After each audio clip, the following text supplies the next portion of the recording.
You know, Detroit Mercy is having one bad season that so far has produced all of just one victory. Earlier this month, the Raiders beat the Titans at the Nutter Center. Tonight, well, they finished off the season sweep. Let's head to the Motor City. Scott Nagy all smiles before this one.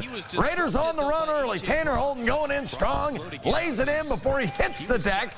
Wright State had a three-point lead. Later with the game tied at 7, it's Brandon Noel stroking home the go-ahead three-pointer. Noel on his way to a big night. But the Titans played tough. Late first half, Trey Calvin lays into the defender, sinks the bucket, plus the foul.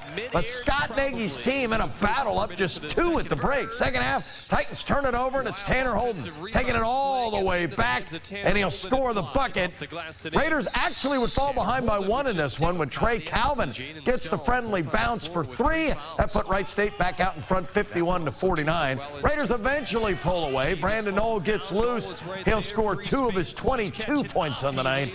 And on the board, the Raiders win at 93-78. Wright State will play its road finale at Oakland coming up on Sunday afternoon before they finish up the regular season with a couple of home games, first against Purdue Fort Wayne and then against Northern Kentucky.